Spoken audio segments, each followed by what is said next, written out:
Nabi Muhammad SAW melakukan perjalanan ke Thaif bersama Zaid bin Haritsah. Ini merupakan kali pertama dakwah keluar kota Mekah. Nabi berharap banyak dari penduduk Thaif yang mau masuk Islam. Namun siapa sangka bahwa penduduk Thaif malah mengusir dan melempari beliau dengan batu.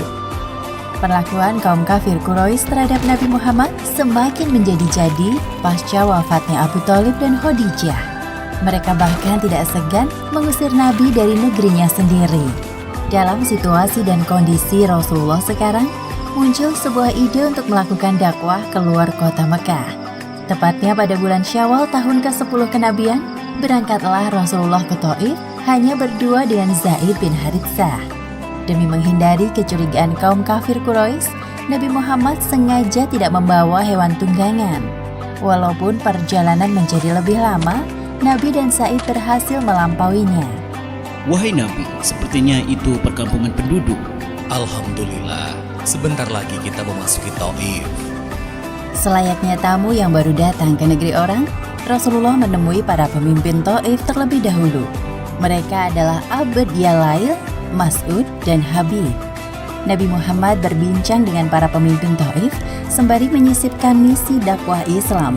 Nabi menjelaskan dengan santun agar mereka tidak tersinggung dengan ajaran baru yang beliau bawa. Belum selesai bicara, Rasulullah telah mendapat respon yang tidak mengenakan. Sudahlah, tak perlu kau teruskan ceritamu, wahai Muhammad. Aku tidak dapat mempercayai perkataanmu. Apakah tidak ada orang lain yang diutus menjadi Rasul selain engkau? Wahai Muhammad, jika benar engkau seorang Rasul, aku tidak mau hidupku terancam dengan menerima ajakanmu. Namun, jika ternyata engkau adalah pembohong besar, maka engkau tidak pantas berbicara denganku. Perkataan para penguasa Thaif tersebut sungguh menyakiti hati Rasulullah. Namun beliau memilih untuk sabar daripada menanggapi mereka. Ini merupakan bagian dari konsekuensi dakwah yang beliau emban. Baiklah, aku menghargai keputusan kalian. Selama kurang lebih 10 hari bermukim di sana, Nabi Muhammad berusaha mendekati penduduk Thaif. Namun respon mereka tidak berbeda dengan para pemimpinnya, bahkan lebih buruk. Para penduduk mengusir Nabi Muhammad. Berhentilah, keluar dari negara kami. Kami tidak akan mau mengikuti ajaranmu, wahai Muhammad. Pulanglah ke negerimu. Ketika Nabi hendak bersiap-siap pulang, penduduk Thaif telah bersiap melempar beliau dengan batu dan tanah sampai kaki beliau luka-luka. Padahal Zaid telah membentengi Nabi dengan tubuhnya yang besar. Wahai Nabi, kita harus segera pergi dari tempat ini. Setelah berlari cukup jauh, sampailah Rasulullah dan Zaid di tembok perbatasan kota. Di sanalah mereka bersembunyi hingga orang-orang berhenti melempari dengan batu. Posisi Nabi Muhammad dan Zaid sekarang 3 km dari kota Thaif. Di dekat mereka terdapat kebun anggur. Nabi dan Zaid beristirahat di dekat pohon yang menghadap ke arah tembok. Di tempat itulah Nabi berdoa kepada Allah Subhanahu wa Ta'ala. Ya Allah, hanya kepada Engkau hamba mengadu. Hamba sama sekali tidak bermaksud untuk mengeluh. Hamba tidak peduli dengan perlakuan manusia. Selama Engkau tidak murka kepadaku, maka hamba terima semua itu. Wahai Tuhan yang Maha Pengasih, jika bukan kepada Engkau, lantas kepada siapa lagi hamba berserah? Hanya Engkau satu-satunya Tuhan yang berhak kami sembah. Dari kejauhan, pemilik tembok yaitu Utbah dan Syaibah memperhatikan Nabi Muhammad yang sedang berdoa. Tiba-tiba hati mereka tersentuh. Kemudian salah satu dari mereka memanggil pelayannya. Wahai Adas, ambilkan setangkai anggur ini untuk 2 orang laki-laki di sana.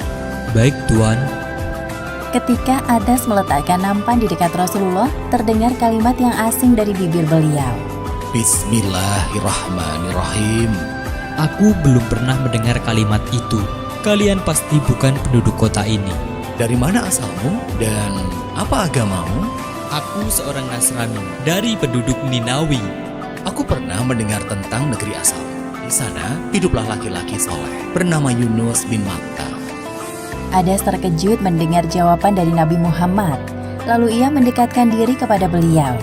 Apa yang engkau ketahui tentang Yunus bin Matta? Dia adalah saudaraku, seorang yang dulunya adalah nabi. Demikian pula dengan diriku. Adas menampakkan rasa hormatnya kepada Nabi Muhammad dengan mencium kedua tangan beliau. Sementara itu, kedua majikan Adas terlihat kesal melihat perlakuan Adas terhadap orang asing. Lihatlah wahai saudaraku, budak itu telah menantang kita. Ketika Adas berjalan menuju arah majikannya, salah seorang dari mereka berkata, Apa yang barusan engkau lakukan, wahai Adas? Sungguh memalukan. Mengapa engkau melakukan hal itu untuk orang asing? Wahai tuanku, tidak seorang pun di dunia ini lebih baik dari Muhammad. Dia telah memberitahuku sesuatu hal yang hanya diketahui seorang utusan. Memangnya agamamu sama dengannya? Untuk apa engkau peduli dengannya? Tidak, aku seorang Nasrani dan Muhammad pemeluk Islam yang taat. Rasulullah memperhatikan perdebatan antara Adas dan majikannya dari tempatnya bernaung. Beliau berdoa agar Adas tidak terpengaruh dengan perkataan majikannya dan berpaling kepada agama Islam. Celakalah dirimu, wahai Adas. Jangan sampai orang yang bernama Muhammad itu memalingkanmu dari agamamu sendiri, karena jelas agamamu lebih baik dari agamanya. Menyaksikan Adas yang tidak beranjak dari tempat duduknya, Nabi Muhammad hanya bisa pasrah. Setelah keadaan aman, Nabi dan Said berjalan menuju ke arah Mekah. Tatkala melewati suatu tempat yang bernama Qoren At-Sa'ali, Allah Subhanahu wa Ta'ala mengutus malaikat Jibril bersama malaikat penjaga gunung menemui Rasulullah. Sesungguhnya Allah Subhanahu wa Ta'ala telah mengetahui perlakuan kaummu. Dia mengutusku bersama malaikat penjaga gunung. Wahai Muhammad, jika engkau ingin aku meratakan mereka dengan kedua gunung di dekat Taif, aku akan melakukannya. Alih-alih membalas perlakuan penduduk Taif, beliau justru mendoakan mereka. Jangan lakukan itu. Siapa tahu Allah akan menggerakkan hati seseorang dari mereka untuk mengucapkan La ilaha illallah Muhammad Rasulullah. Sepeninggal para malaikat, Nabi Muhammad teringat akan doanya. Beliau sangat bersyukur atas pertolongan Allah yang baru saja diterimanya. Hatinya menjadi tentram. Langkah kakinya mantap untuk kembali ke Mekah dengan penuh semangat baru. Zaid bin Haritsah kagum dengan kesabaran Rasulullah dan pikiran positifnya. Di suatu tempat bernama Hiro yang tak jauh dari kota Mekah, Nabi Muhammad dan Zaid beristirahat. Wahai Rasulullah, bagaimana bisa engkau kembali setelah mereka mengusirmu? Wahai Zaid, dengarkan aku baik-baik. Sesungguhnya Allah Subhanahu wa Ta'ala akan menjadikan apa yang engkau lihat sebagai jalan keluar. Sungguh Allah akan menyelamatkan agamanya dan memenangkan nabinya. Di sana Nabi mengutus seseorang dari suku Khuza'ah mendatangi Al-Akhnas bin Syuraik untuk meminta suaka atau hak perlindungan.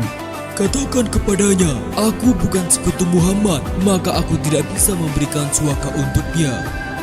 Rasulullah kembali mengutus seseorang untuk menemui Suhail bin Amru. Namun jawaban Suhail sama dengan Al-Akhnas bin Syuraik. Untuk ketiga kalinya, Rasulullah mengutus seseorang untuk menemui Al-Mut'im bin Adi guna meminta suaka baginya dan Zaid. Ya, aku bersedia.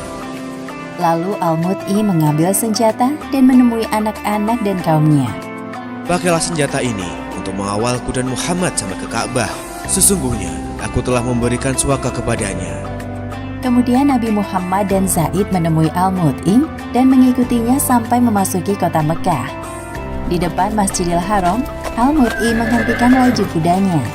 Kedatangan Al-Mut'im dan pasukannya menarik perhatian kaum Quraisy Mekah.